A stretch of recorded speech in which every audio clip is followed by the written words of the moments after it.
Welcome to the iRacers Lounge. I'm your host, Mike Ellis. iRacers Lounge is a podcast for the iRacer where we talk all things iRacing in a casual setting. Joining me are the usual characters, Chris Scales. Hey, Mike. And Will Gibson. Hey, what's up, guys?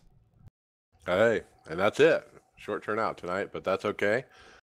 A lot of people have, personal life stuff, and it's hard to get everybody to join up once a week for a recording. But thanks for coming. Let's jump right into it. We're going to call this one the mullet episode, business in the front, party in the back. And we're going to change the format up a little bit. So with that, we're going to jump right into iRacing news. Will, you're up first. Yeah, so this is a pretty cool story here. Another iRacer is getting a shot in a real-life car on dirt. Anthony LaPresto is going to get a shot to drive a Focus Midget in Washington at Saget Speedway during the Northwest Focus Midget 2018 Dirt Cup Finals. An article came out on Hillsdale.com. It covers his family experience in racing, along with how the deal came together. And it's a really good read, really worth taking a look at. The link can be found in our show notes, but it's a really cool story. Another iRacer is getting a shot in a real-life car because of the experience they've gotten in iRacing. I know I've raced with Anthony a couple times, and he's really fast, so I hope he does good. Yeah, he's one of those dirt ringers, right? Yeah, I've done a few non-wing races with him. In fact, one time he shared a setup with everybody in the lobby, and it was much quicker than anything I was working with, and qualified like 2/10 quicker than I've ever qualified. Went out in the race, but it didn't have enough fuel to make it to the end, and that was my bad for not checking. But yeah, he's really fast on dirt. I wish him the best of luck. Oh yeah, absolutely.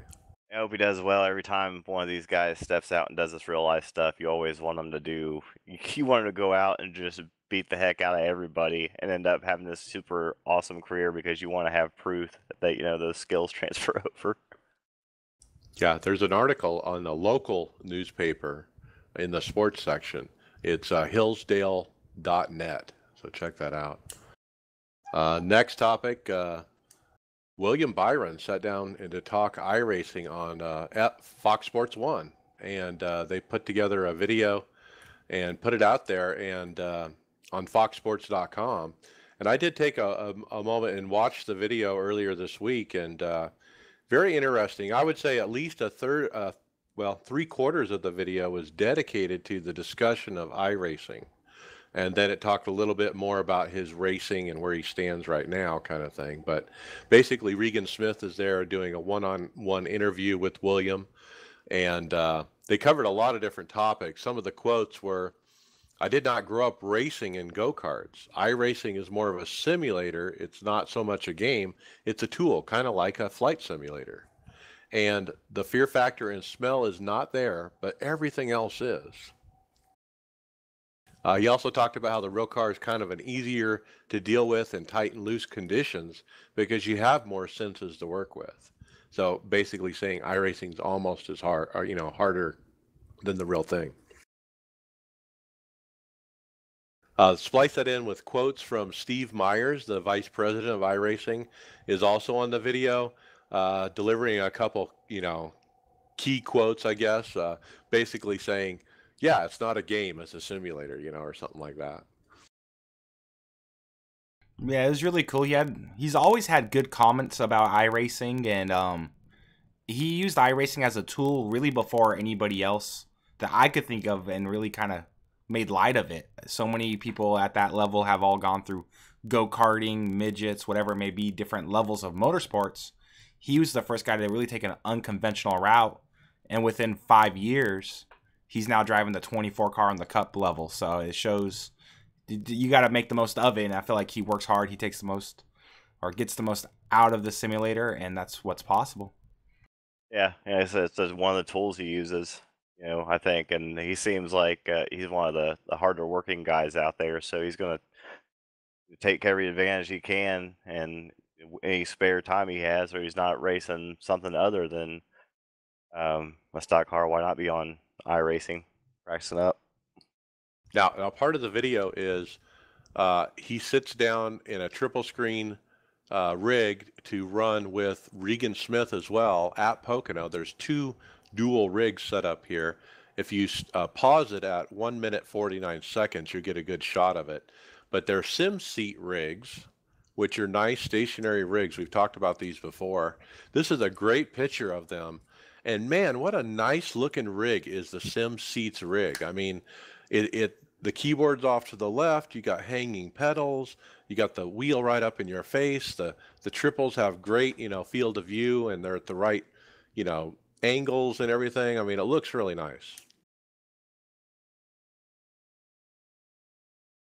So pretty cool that they put them in the sims. And so they were talking a little bit about, they're both on the track at Pocono, and they were talking about shifting at Pocono, which is what we just went through, and we were there at Pocono, and I found that interesting as well. And they were talking about that and basically running each other on the track. It was kind of cool.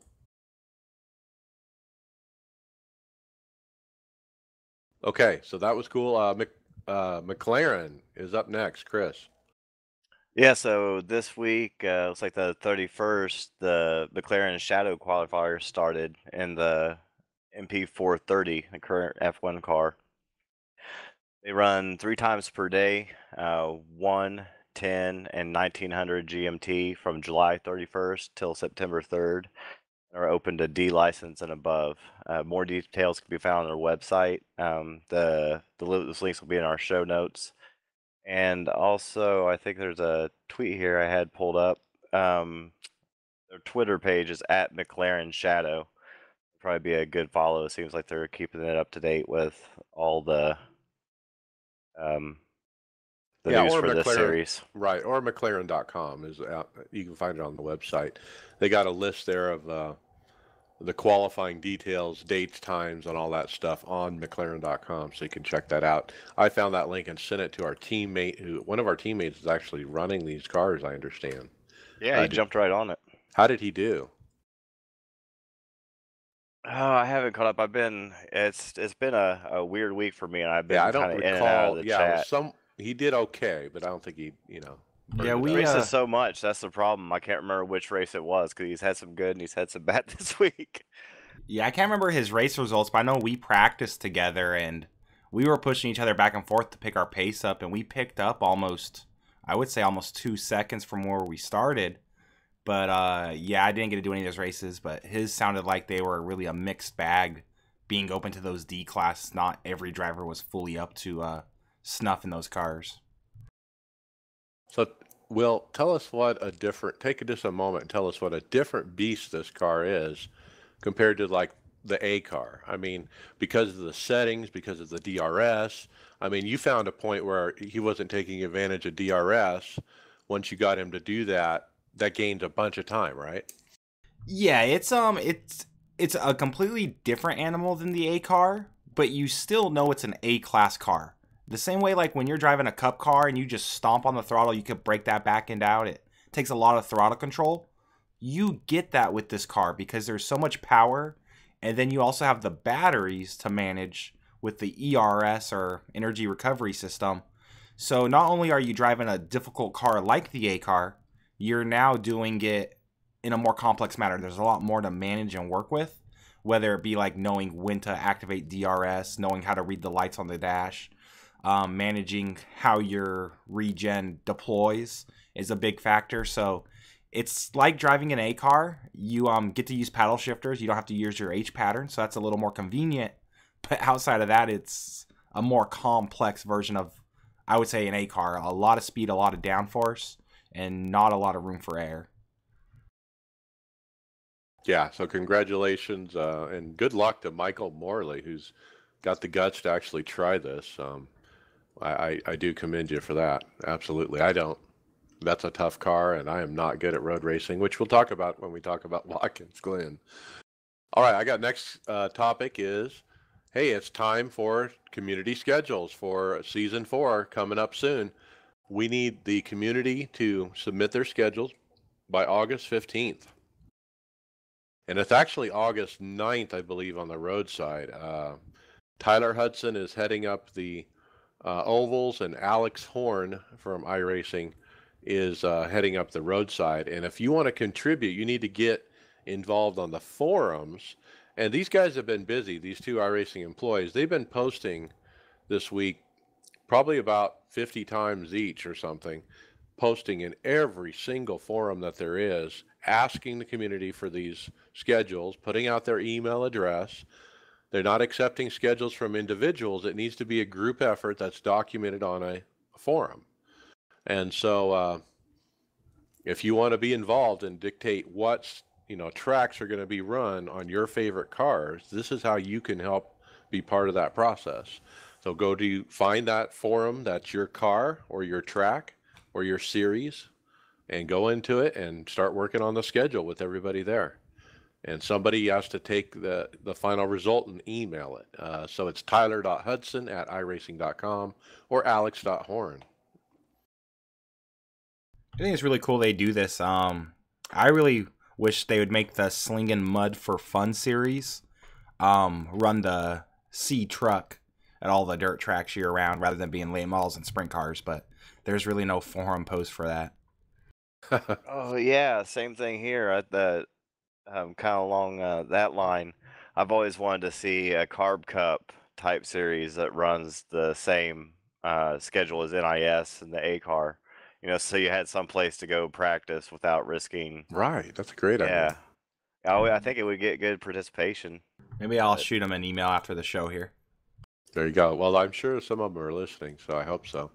All right, Will, what's next? So we got some insight into some iRacing numbers, member numbers. People are posting on the forums talking about participation and how it's dropped over the summer. And Tony Gardner chimed in saying, yes, participation in official series does slow down in summer months as the season moves along. Going to start paraphrasing here. There's a lot of unique factors, such as the Steam Summer Sale. You'll see a spike in membership, but a lot of those don't really kind of stick around.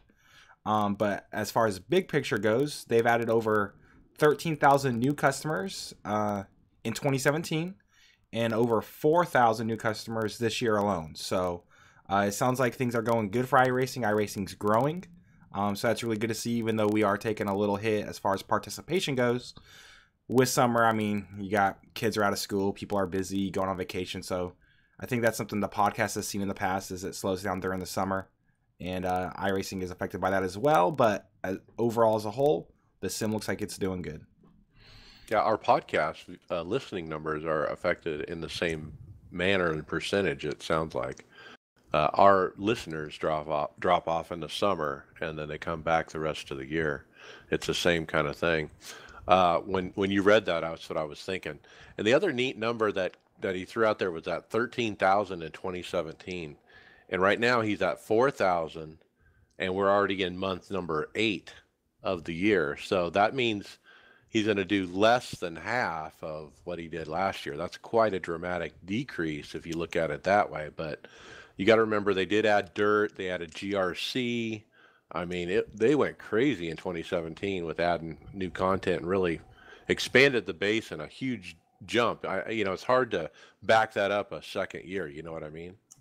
I was thinking, I signed up around my birthday, so a few weeks ago last year. So I was one of those 13,000, and there was dirt, there was new stuff all the time. GRC, like you were saying, that's a good point. But from what I could tell this year, as far as upgrades and updates go, this year seems less about the amount of content, but the quality of content, with what we've seen with like the damage stuff coming up, data night transition, tire models. So it makes me feel happy as somebody who has signed up within the last year to not know, hey, I'm just going to get slammed with new stuff I have to buy all the time. But the stuff I do have and I have bought is getting updated and made better. Right. Yeah, that might be my bad, Mike. If with the fall off in the summer, they might not come back this time. That might be me. But man, I think really iRacing and NASCAR are one really good, well publicized E-series away from having a huge jump in subscribers and viewers. That's Bingo. what I'm hoping for anyway. That's what I've been waiting on. Yeah, it'll happen just like you said, when that happens, it will happen. Yeah, I mean, as long as we're even if we're a little stagnant, as long as I mean, it's always been Well, I haven't been around that long, but I've always kind of heard of the cult of iRacing, right? It's never been a huge amount of numbers, but really good, dedicated fan base, and that's all you need. But hopefully, one of these days, yeah, we'll get that good E series and just explode. Yeah, when you get the NASCAR base more involved in it, and they have skin in the game, and they're watching. Oh yeah, it's going to be a lot different. All right, let's jump to the next topic. iRacing, we know, is on their 10-year anniversary this month in August. So they announced today 4 series that will run through the month of August, so celebrating iRacing's 10-year anniversary. And so starting August 7th through the 13th, they'll do the Solstice car. And then the next week, the Legends. And then the next week, the Skippy. And the final week, August 23rd through September 3rd, which I think is Labor Day, the 10 years of the late model, as they call it. All races will be fixed and official, lasting 15 minutes and run every 30 minutes. And iRacing has also announced some prizes in these series. Anyone who competes in at least one race in each of the 4 series will be eligible for a random drawing for a prize of 10,000 iRacing credits. Wow. They're also going to give 100 iRacing credits to 10 drivers each week who compete in at least one throwback race. Yeah, it sounds like fun. This kind of sounds, I mean, if I'm getting this right, kind of like the week 13 Miatas that Mike and I ran the crap out of that week. Just those quick, fun races, and this just seems like that, just quick, fun races, but every you can 30 win money. minutes. Right, so Yeah. that means they're short. I hope the participation's good. I'm sure it will be with the money payout. These sounds like they're going to be a ton of fun. I'll definitely give them a shot. So you only have to run 4 races to be eligible for all the credits that are out there. So once a week over the starting August 7th. And you're eligible for 100 credits if just by racing the one race, and then you're eligible for the 10,000 credits by being involved as well. Yeah, it says there's going to be fixed and official. So I definitely don't think I'd want to be anywhere near an official race in those. It seems like that was such a quick race, man. No, there was really a clarifying, I think I saw a clarifying post that said there was going to be official only. Oh man, yeah, I don't know. Just that little quote says all races will be fixed and official. That almost worries me about those series a little bit, but it is what it is. I think some of them sound like they're going to be a lot of fun. If you click the third link in that story, you'll see where Doug Hunt posted up.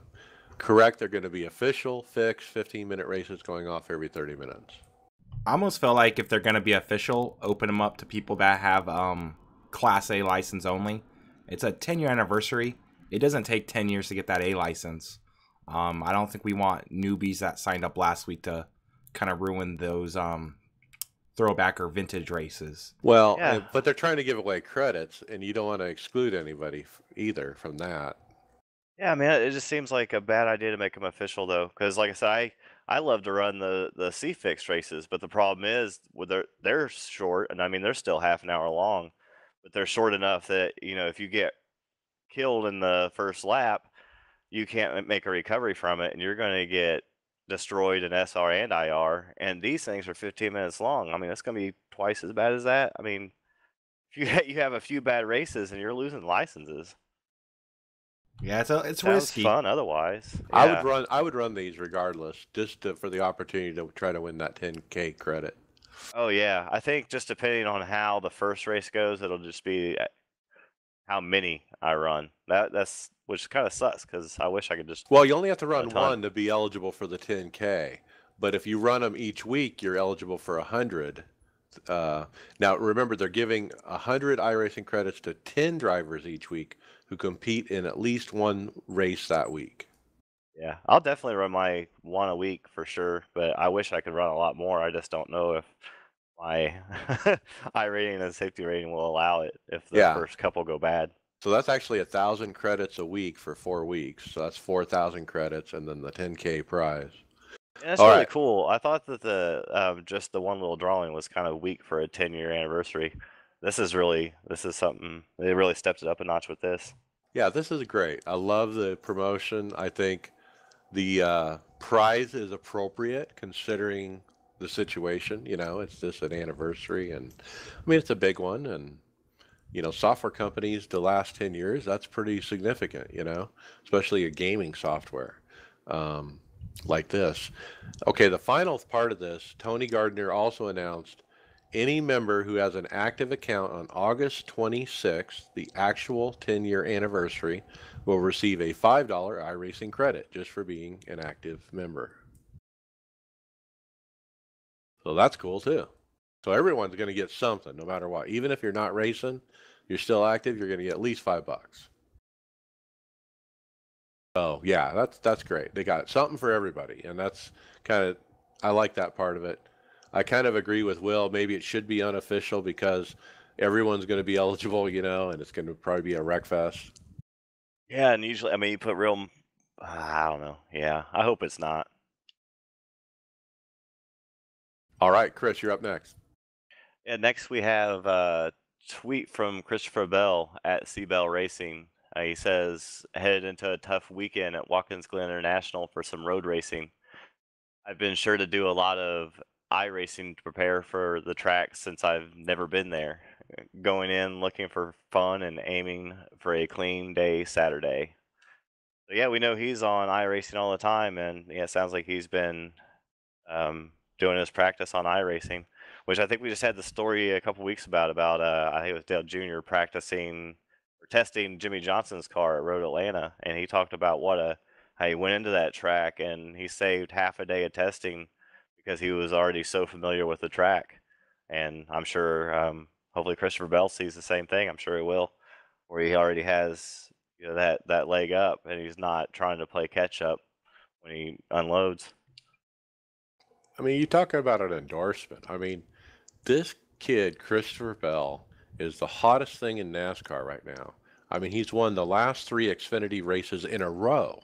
Okay. Oh, yeah, he's a wheel man. I mean, and he's on fire. I mean, they're dying to put him in a Cup car, but they don't want to retire Denny Hamlin yet. It's insane with this kid. But yeah, he's always been good with iRacing. He's obviously involved with the midget dirt car and whatnot, and getting the testing involved in the dirt cars and getting that up to speed. And now here he is using the iRacing, to prepare for next week. Headed to Watkins Glen, got to learn the track, got to figure out the braking points. I'll be on my rig doing iRacing. So. Yeah, we'll see where his career goes, but from what I've seen so far out of him, he reminds me of Tony Stewart. Like he feels like another Tony Stewart. He seems that talented, and for him to give some of that credit to iRacing, you're right, it's a huge endorsement. You put that on a billboard someplace. We've always seen the dirt guys do good in NASCAR. Like Leffler was I guess he didn't do very good, but Larson, and then Stewart, as you said. All right, Will. Oh yeah, I'll take this next one here. So yeah, we got some news as far as changes to the 24 Hours of Le Mans. Alexander Horn posted details on the forums. So the race is going to be the week of August 14th. The race times are going to be on the 18th, 7 GMT or 0700 GMT, and then 1900 GMT on the 18th as well. Qualifying is going to be built into the race session. You get 30-minute warm-up, dynamic weather, the time of day will be morning, and there's actually going to be a 100 incident limit. So I think that's the first 24-hour race that I know of that has an incident limit.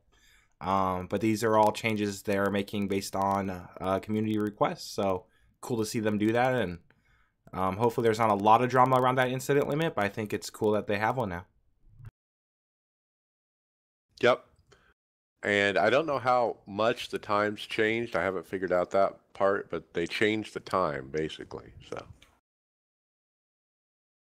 and as far as somebody on the team pointed out that, hey, this race occurs before the next build, so how are we waiting for day and night for this race to happen? Remember, doesn't this race run in June and they moved it to August for the potential that we could run day and night? Wasn't that what I remember? Yeah, I remember somebody posted, I think sometime either early this week or sometime last week, saying like, hey, This was our goal. We didn't make it. Sorry, but we're still working on it. So I think the goal was to have it done, or day to night done before this race. They obviously didn't make the mark. It happens. We did get a lot of cool stuff today about what else they're working on. So I would say I'm more excited for that than day to night. But yeah, I think that was the goal. They didn't make it. They acknowledged it. And now they're kind of adjusting everything accordingly. Soon, soon, soon. Yeah, that's, you know, that's how it goes. But day night's a big, big project. And I think we almost have to expect that it's going to be delayed, you know? All right, Chris, what's next? Yeah, next we have the Bend Motorsports Park has been scanned. But actually, Mike, I'm not able to get back to the first page of this forum post. I can't really see the details, just kind of the conversation surrounding the track. Yeah, so what it is a guy in Australia, Brock Kremer, posted up on the forums that the Bend Motorsports Park has been scanned. There was a post on Facebook with a picture of a laser scanning crew out on the front stretch with scanning equipment. But it's not iRacing. And so that's the question. What is it then? Who is it? Is it a different title? Some people were speculating maybe it's Forza. I didn't know that other titles scan tracks. So what do you guys think of this? I think there's a lot of community, or a lot of people in the Australia community that wants more tracks scanned, whether it be like their ovals, dirt, asphalt, and especially their road courses. I think it's possible it could still be iRacing. I feel like if I were to build a new track, I would want it on the iRacing service, and I would do what I can to help them out. I think logistically, it makes more sense for them to go there and rent equipment than it would be to move all their equipment to Australia. So it's not the van we're used to seeing. I mean, it could be another sim, but I would say, like, I wouldn't count out the fact that it could be iRacing.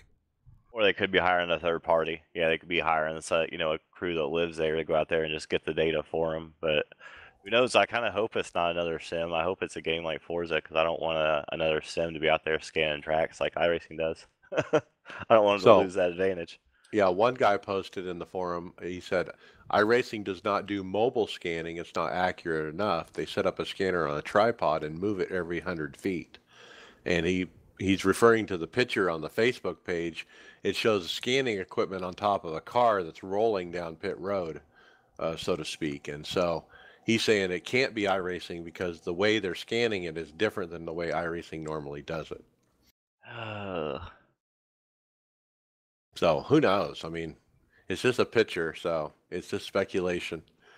I haven't seen anybody official post up on that page, but all right, let's keep going. Next up is me. I got a backstory about Reddit. An iRacing member went on Reddit to ask if iRacing bans people for filing for a chargeback on the credit card. According to him on Reddit, the day after he started his 1-month subscription, he received a 30-day ban due to intentional wrecking. There was a forum post, and Nim Cross, who's our chief steward, actually posted about the incident in the forum. According to Nimber, the member in question felt because he paid money for the service, he should be able to do whatever he wants. Nim also stated, even though respectful, he stood his ground but showed no understanding. And so questions are, do you think Nim should actually have posted this? I mean, is it supposed to be a private conversation when you get banned or not? I mean, we kind of had this discussion when they did the Scott Speed thing, when that all went very public, you know. I don't know. I think I saw the Reddit post before I even saw Nim's post, and my first thought was, how big of an idiot do you have to be to get banned on day 1 for 30 days? I know, like, the first time I hopped on iRacing, I did a practice, couldn't control the car, did some more practice, got better, was super nervous for my first race, went out there, just did my best to stay out of the way. And then as I picked up pace, I got more aggressive, and then eventually I learned how the safety rating and IR system worked, and then I took it even more seriously. So it's like, who signs up for a sim, hops out day 1, and just destroys people? Almost like this guy hadn't been going backwards on the track. I think, yeah, it like, probably was. Yeah, I think this was a good post by Nim. I think he probably sees a lot of frivolous stuff, and then there's these big incidents like this. And the guy made it public, like, hey, I got banned. Like, he wasn't like, hey, they banned me for no reason. I think it was a good post. It didn't call anybody out by name. It showed kind of how the back end of the system works. Personally, I have been protested. Nim sent me a warning. Guy threw a dirty slide job on me in a race. Under caution, I went up and kind of gave his bumper a shot. I wasn't trying to wreck him, wasn't trying to wreck anybody else, just let him know my displeasure. I would say it was bad on my part. I had no intention of wrecking anybody. It was just a quick slap on the wrist. Hey, don't do that again. I replied. I have no clue if he even got my reply. Just saying, hey, my bad. I understand. I messed up. And everything kept going on. I think the system does work as intended most of the time. So I think it's cool he posted it. Yeah, I actually would like to see more of this. So I've been protested once that I know of and got a warning, and that was for I just flat out wrecked a guy. I didn't even do a good job of it. I wrecked myself too. But it was, early on the sim, I got, just like I should have, I got a warning, and now I know better. But I have protested, I think, just one other person, but I don't think I ever heard back anything on that. I kind of wish I would have, whether even if they said, well, we took you bothered to take a time to send this replay to us, and we took a look at it, and this is what we think. But maybe every single protest that gets filed goes on to like some kind of forum post someplace, and every response goes right there with it. And then that way, maybe it'll cut down on some of that frivolous stuff. If somebody doesn't want their dirty laundry. Yeah, so you don't want your, if you're it's just some stupid crybaby thing, you don't want that out in front of everybody. I mean, maybe don't make it to where people can actually post on it, obviously. We don't want that kind of hate out there, but just put it out there as a public list, something that everybody can see. It's like you get a DUI, they put your picture in the paper or something. Yeah, yeah, exactly. And if it's you won't file the frivolous stuff. You'll only file it if somebody's really wronged you. Yeah, that's the only thing. I think I've really only filed it once, and that's because somebody was really went above and beyond, and then I never heard anything back, and that kind of sucks. Yeah, and so what's funny when you read the original poster's Reddit post, he goes on to say, we'll see what the law says on this one. There's a reason why the Bureau of Consumer Protection laws exist. And what it boils down is consumers that can buy a product and a service like this, they can do whatever they want with it as long as it remains legal. Last time I checked, there's nothing illegal about wrecking on a racing simulator. And so his take on it is he paid for a service and he's not getting it. And so that's his problem. He's not doing anything illegal, so why shouldn't he get his service? That guy sounds like a total D-bag anyway. Yeah, total Yeah, there's a terms of service, yeah. So you agree to that terms of service, and you violate it, so see ya. All right, other questions for this article. Do you think the protest system is working as intended, and do you think live admins can be a viable option? I think live admins, no way. There's not enough people to do it. I think the only way to have a live admin is to have somebody sign up to do it as a volunteer in the community. I guarantee there's people out there who have been at their local dirt track or local short track that have done this, how to make tough decision calls. I think there's enough people out there that would volunteer to do it, that could just do it on their own time. And at that point, just send Nim a report like, hey, I was watching this race. I noticed this guy was cussing like crazy on the radio. This guy was doing this. And at that point, Nim could take it from there. I think there's potential. There's so much bias these days, That would be the hard part. That's it'd have to be a small community of guys that were well respected or trusted in the community for sure. I mean, we kind of talked about this last week when we were talking league racing a little bit, and that's one of the reasons I run official is there isn't an admin, okay, that they don't have a bias of call. I'm not going to get a black flag because I wrecked the admin's brother or his buddy, and that kind of thing. And so I don't know. So I'm kind of hesitant about the live admin thing. Yeah, that'd be the hard thing, right? You'd have to find the people that could call it straight down the middle.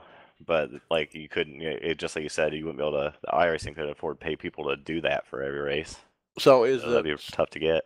Is the steward system working as intended? Yes. This is cut and dry, guys. There's no way he shouldn't be immediately banned, and that's exactly what happened. He signed up. He got into some races and he immediately started wrecking people, and he's immediately gone.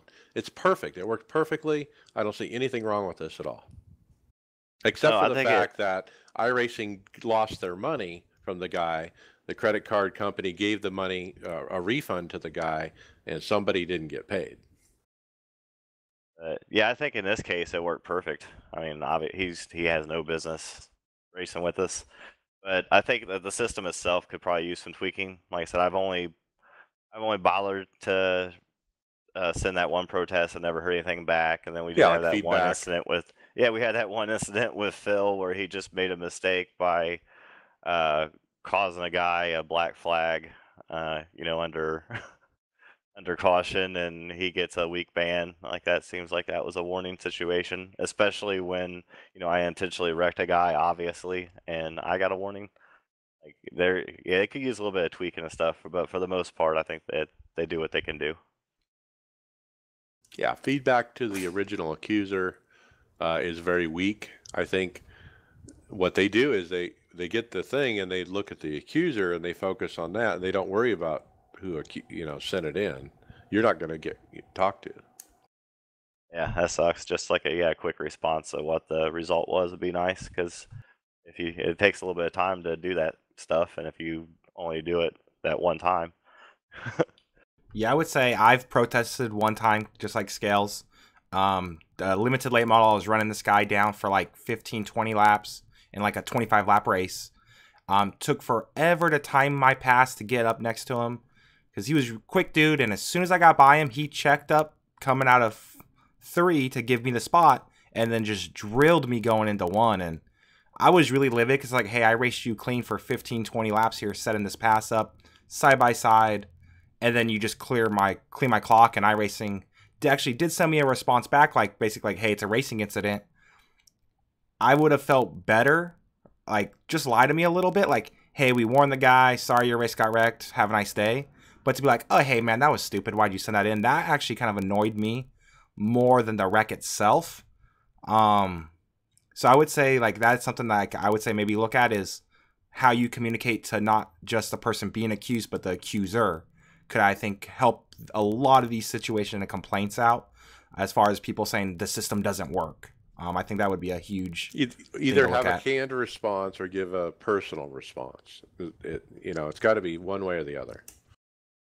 I think it needs to be a personal response, and I think this is my 2 cents. They could maybe he could somebody could write in him a macro that filters out, so it says like this guy, he files 7 protests every 5 days. We'll stick him to the bottom of the box. This guy, he files 1 protest every 4 months. Let's look at his email. Maybe a way to filter out some of the noise. Yeah, maybe there's a better way. They need to have a system, a better system on their end. Yeah. Yeah, I'm sure that's what a big part of that is. I mean, he only has so much time in a day. I mean, what are you gonna do? I would say at that point, just have a limit. Like, hey, you're sending in 10, 15, 20 a week. Like, we're going to ban you for abusing the system. I think that would minimize it. Unless it's obviously everyone's serious, but I highly doubt that. I'm sure he gets, for every 2 legitimate ones, he probably gets 100 dumb ones. Yeah, I actually like that. Like, you have your one token a week. And then I think it would actually encourage people to file protests too, because there's probably been plenty of races where I probably raced against a guy that we probably don't want to be racing with, and I raced with him multiple times. It's been a problem, and I just haven't taken the time. And maybe everybody else has had the same problem, and they just haven't taken the time. But if you had that token, I feel like people wouldn't want to waste it.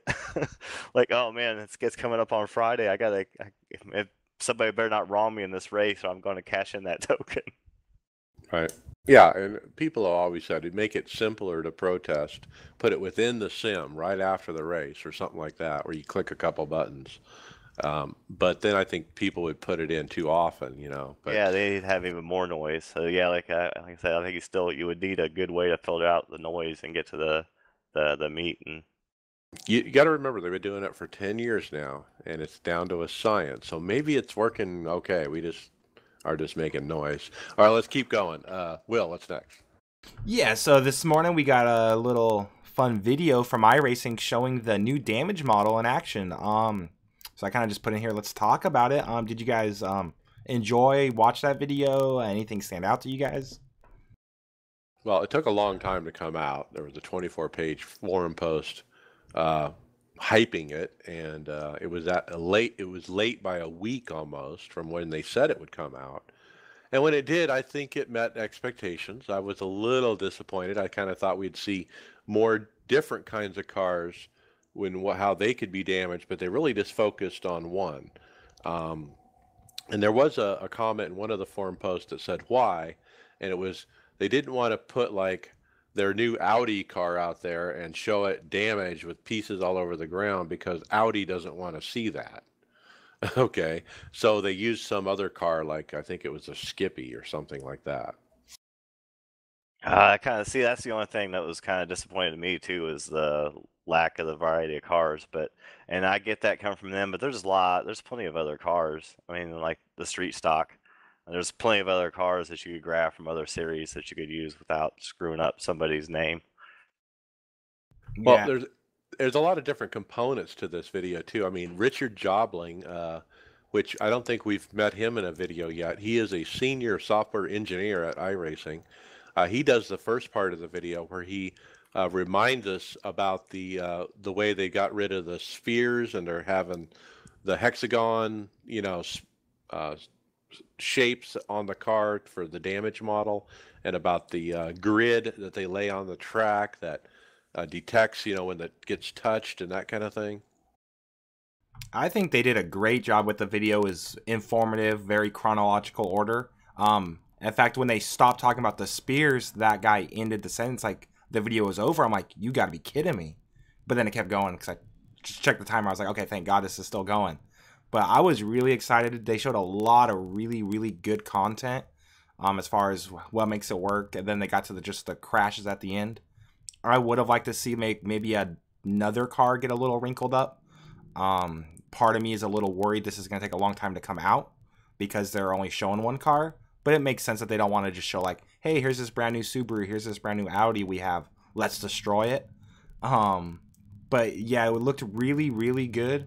And one of the things I took away is anytime that car wrecked, I kind of knew exactly where it was going to land based on real life physics. It wasn't like those iRacing wrecks we see now where they nicks the wall and then shoots fully across the track. So that kind of has me excited to actually be able to dodge some of these wrecks.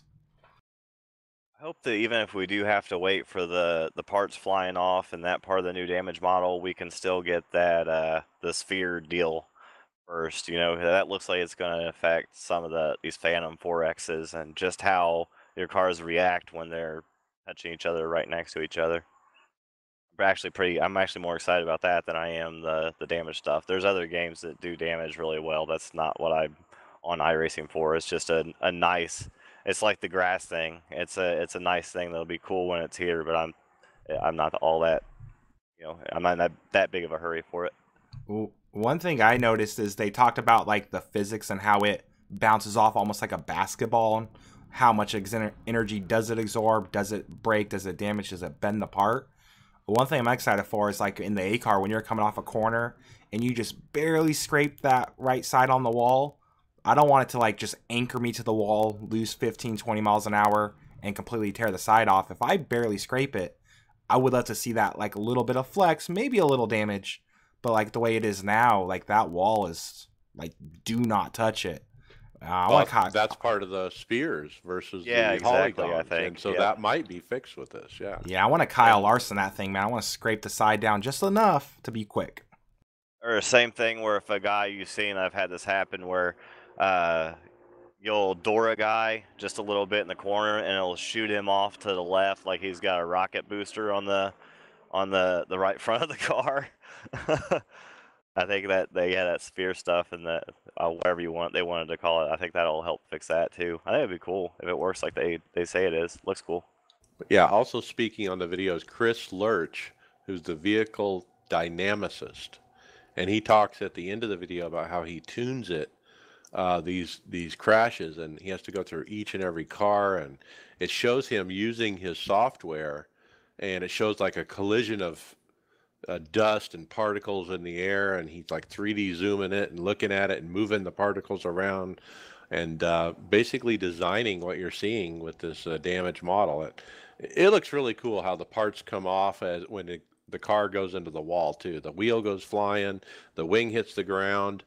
Now, one thing I saw in the forum post after the video was somebody asked, will you get a 1X if you run into parts? And the answer is no, but you will get damage. Like you will get a dent on your car, you know, if like you ran over a wing. Almost, that thing. If you reset your car and pull it to pit road, does that pull those parts with it?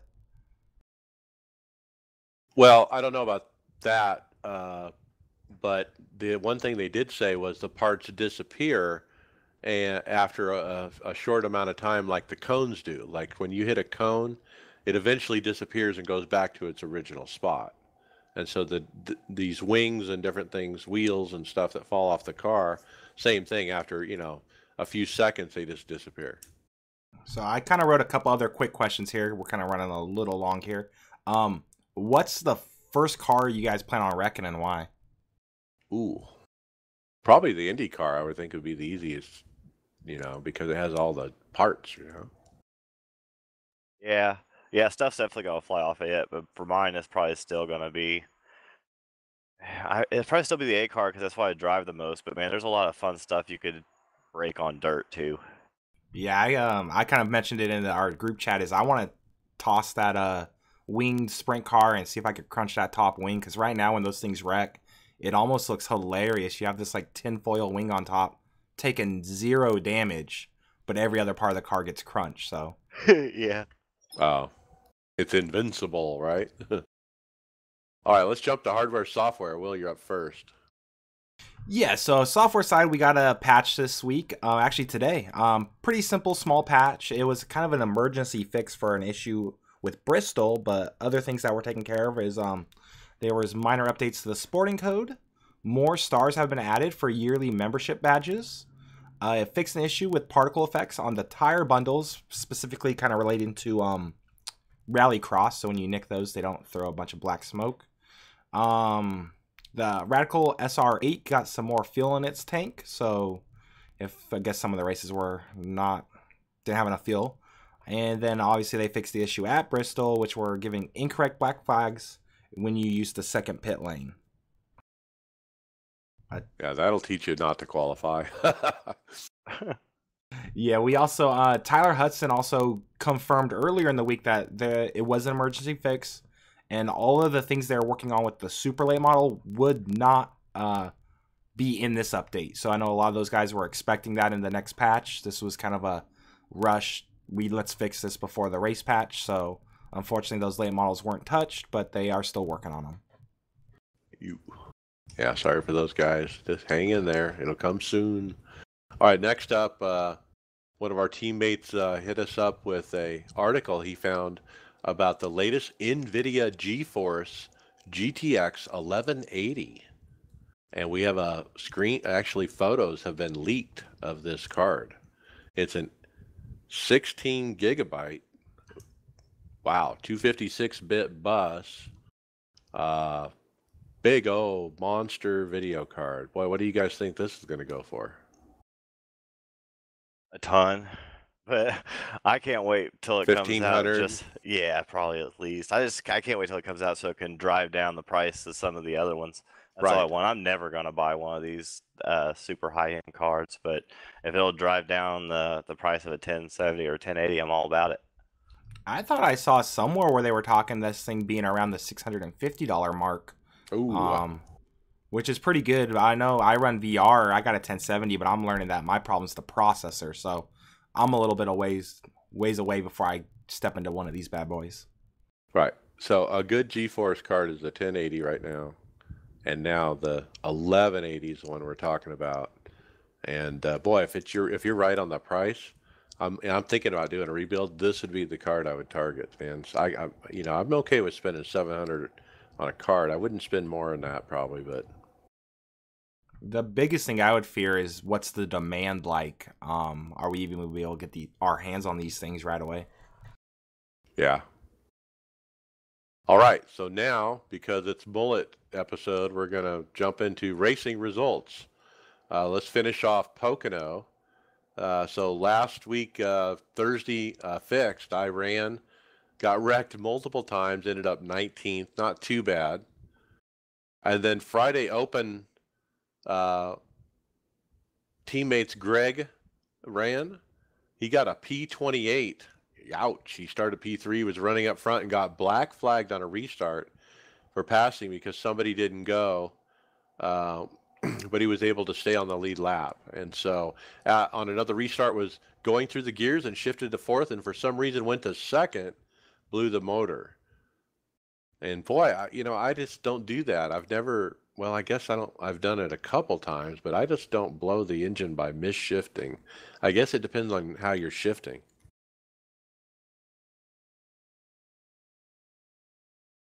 So tough break for Greg. Tony Rochette got a P13. He put caution fast, restarted 10th on the last caution, got up to 6th in turn 1, and ran out of gas. Rookie mistake of not calculating properly. Ouch. And then Chris, you also got a P13.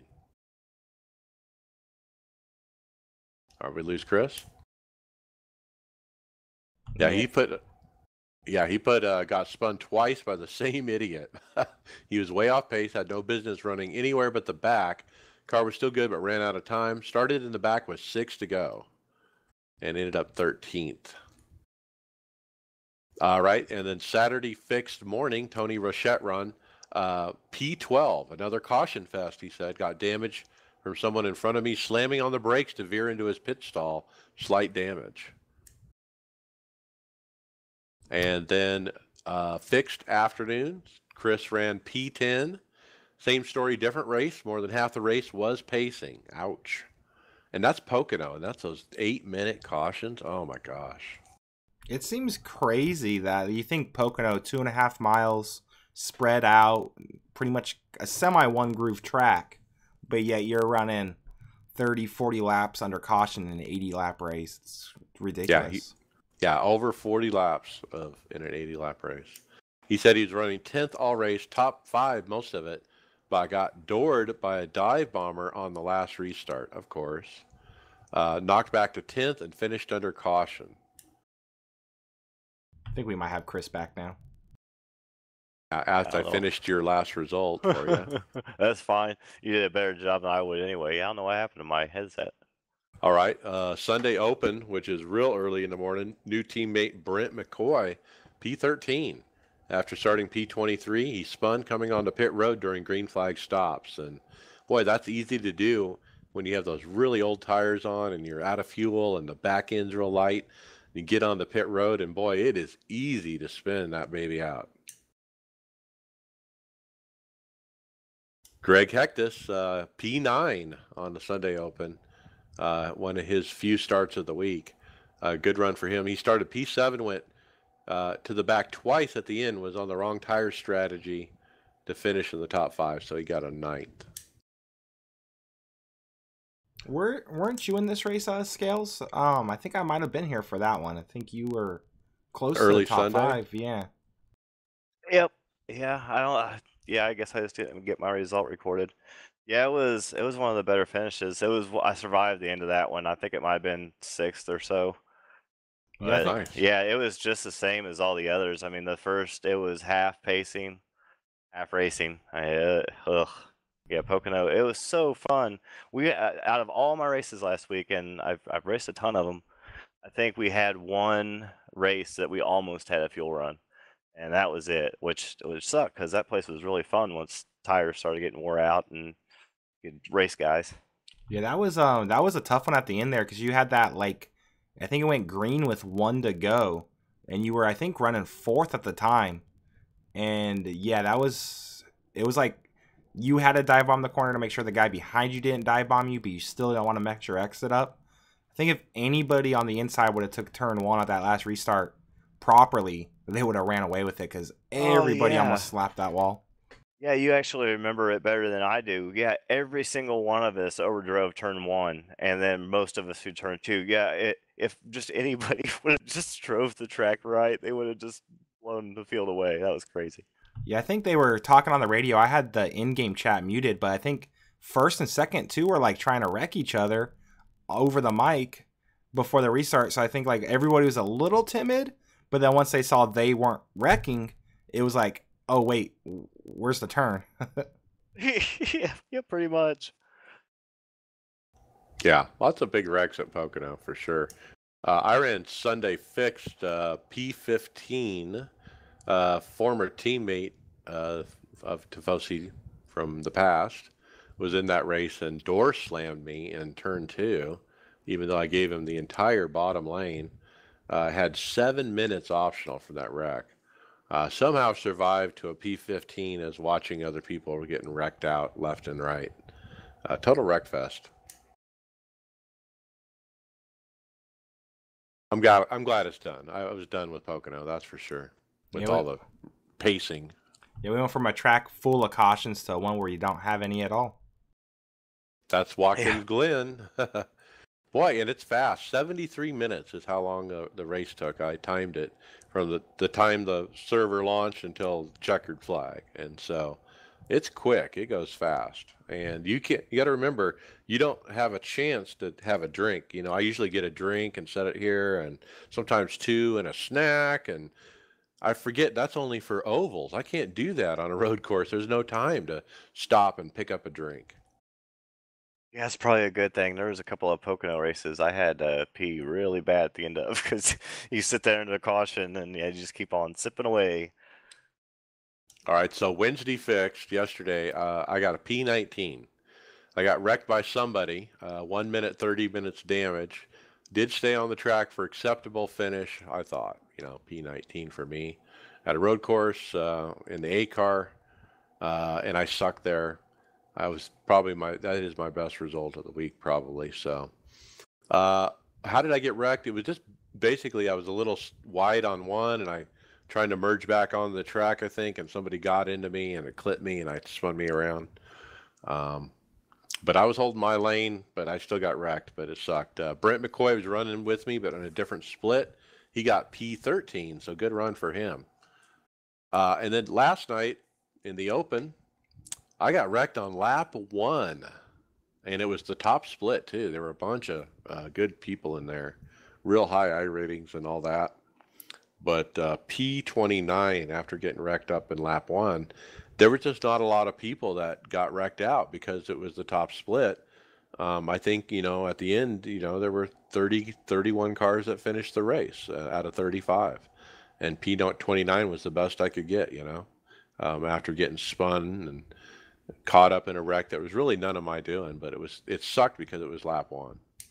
I think Watkins Glen is a tough one too, because like Sonoma, you're a lot slower. So if you have any kind of issue like that, you just pull off track. You have room to run off, get back on track, and recover. But with like the way the S's are, and then coming around the carousel, it's so fast. If you wreck, there's a lot more damage, a lot less runoff. It's definitely the trickier, in my opinion, of the two road courses that we go to to have a good finish. Yeah, and the carousel is a mystery to me in that A car because do you use second gear or do you use third gear? And if you use second gear, do you need to have a little bit of brake on while you're on the throttle at the same time? Probably, because you're going to spin out if you don't. And it's hard. This car at this track is hard. Yeah, engine braking. And some of our teammates were talking about how important that was. And I'm like, I'm not even paying attention to that. I'm just trying to get through the corner.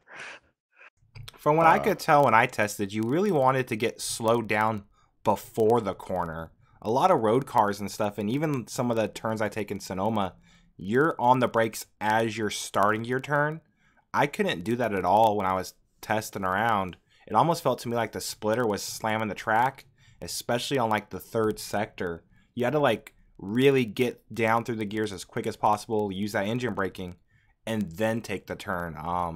I was doing decent lap times, nothing super crazy fast, but it's you really have to drive it differently than I would say you drive a lot of the other road cars. Oh yeah, you got that A car has more weight in the front end of it than just about any other thing you're gonna drive on a road course. So yeah, they don't steer under braking. Yeah. And then this morning, I missed the race because I was out doing something else. But Greg Hectus did run. He got a P15. He said he started P20 after a pretty crazy race. Used his pit strategy to get clean track. And I think David Flowers made a rare appearance too. But I think he put in the chat he finished 29th or something. So not sure what happened. So yeah, I'll run again tonight here in about an hour from now and try to get a better result than my P19 and my P29. So just trying to get some points because this is the NASCAR iRacing series, and I'm sitting right now, I think, P26 in points in Division 2, trying to get to the first page of results. And boy, I just need some good points and move on to Michigan, which is the next week. What do you think about Michigan, guys? Is it going to be like 40 laps of caution like Pocono, or what do we expect? I would hope not. I hope it will be a little bit cleaner, being a mile and a half. It's super fast, though. Who knows? I just Yeah, 2 mile, right? yeah, it's a 2 mile like Oh, Fontana. yeah, it's 2 mile. Yeah. Yep. I think it's gonna get slick fast. I think if you have any kind of warm track temperatures, especially coming off of 4, I've always struggled, like just the back end wanted to step out. I think if you can manage that, you'll be okay. I just don't know how many people will, because at those speeds, you're 160, 170 coming off the corner, and that thing starts to walk on you. There's really not a lot of time to collect it. And if you're in a pack at all, I'd be a little worried about that. But as far as like turns 1 and 2 go, they're pretty solid. I'm just ready to be done with Watkins Glen and, Pocono. And yeah, so bring it on. I'm ready for Michigan. I'm ready. All right, let's keep moving. Let's talk other official racing that teammates might have done. Brent McCoy ran Tuesday, P1. He wins at Spa in the Skip Barber. He said it was a hard-fought race between P2 and I with multiple lead changes. So congratulations, Brent. P1 and the Skip Barber, that's something to say for sure. Those guys are super fast. Yeah, I didn't get to see any of that race, but from what I heard, it was really impressive. A really good race between him and that second place guy. Yeah, Tony Rochette, he posted up that Tuesday A fixed. He got a P28, was the only split. He had a lot of drivers with 3 to 5 times his I rating, so it means he was in a top split. Well, only split. He was way out of his league on this one, and he got humbled, he said. Yeah, I've been there. That is rough when you get in one of those things that those lower participation races and they don't split and you're running against those top guys. They'll put you in your place. All right, let's talk about the Reddit iRacing League Season 22. 3 teammates ran in this. Will, you did up some paint jobs. We got the paints on the Facebook page. They look pretty good with kind of this matching scheme going on. Good job on the paints. Yeah, I was really happy with how they turned out. I kind of helped the team with the set. It's been a long time since I've drove the street stock. It's really not since the last update since I've raced it. So it was hard to judge the pace of the car, but I think we did a good job. Cars look good. They were fast, and it was a lot of fun. I wish I could have raced in it, but they put on a good show.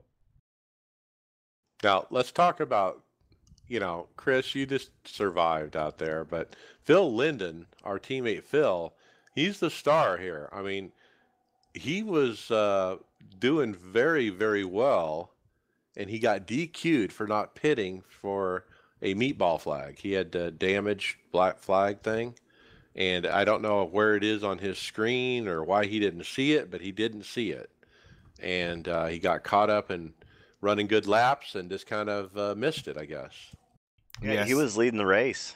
Yeah, Right. I mean, he was just focused on leading the race. I don't think he ever saw it, and his car wasn't affected enough by the damage he had to slow him down enough where he noticed it. And so, yeah, he got black flag leading the race. Yeah, and that set that Tony had made, the set was awesome. Morley had a great race too. He just got caught up in somebody else's spin. There was nowhere to go. You can't slow those things down much on dirt.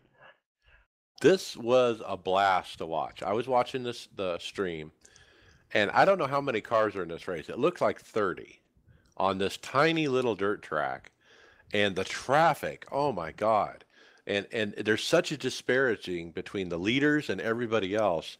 Everybody else is so much slower than the leaders that it made this huge traffic jam all the way around the track.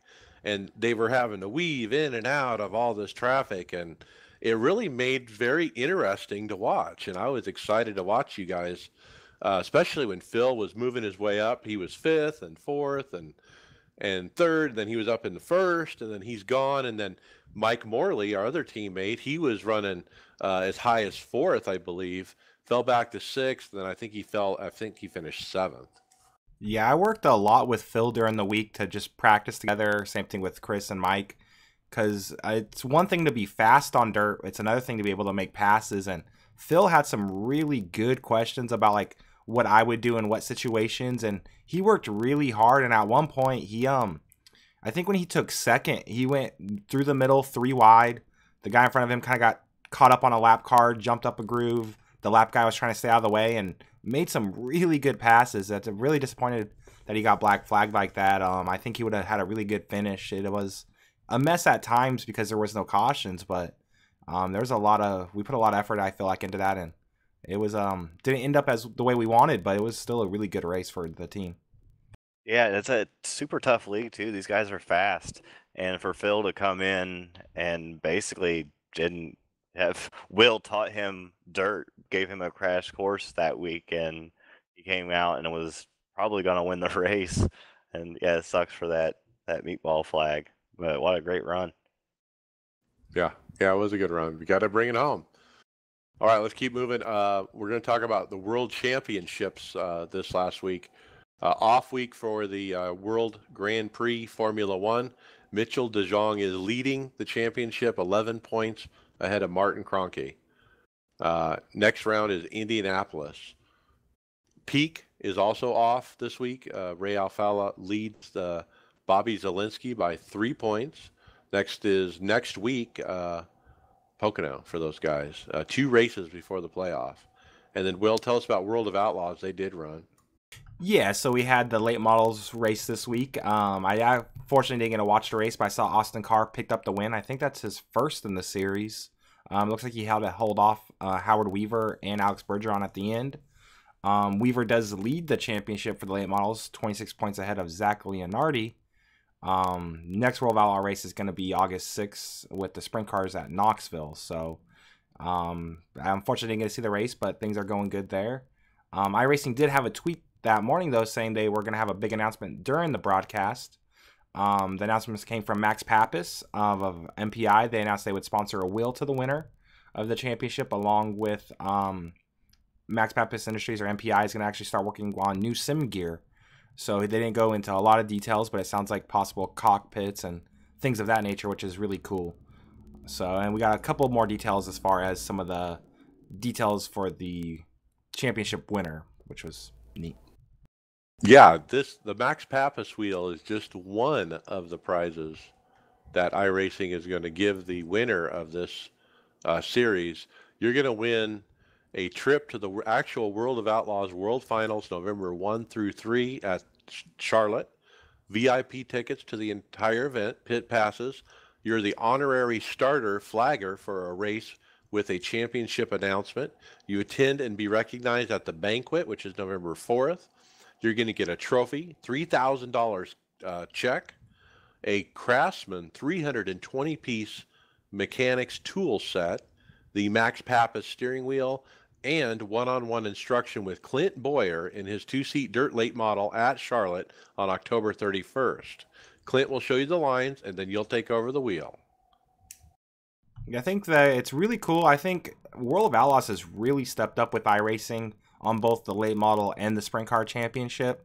They actually post in the standings tab the winnings, and right now, if you're a top runner in that series, you're making okay money. I mean, considering your sim racing, which doesn't have the esports following of, say, a Call of Duty or League of Legends.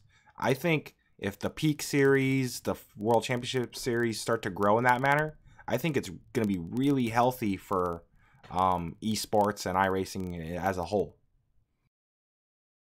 Yeah, awesome for World of Outlaws to pony up, and recognize this guy appropriately, 3,000 bucks, it's not 10 grand like the Peak, but there's lots of other stuff like the tool set, that's huge. How much does that cost? Probably several $100s alone. Well, one thing, like in the standings there, it shows I think Howard Weaver's won $1,100 just from the late model series alone, since the start of it. So I mean, if you're having good results, you get a couple $100. That's really, really good.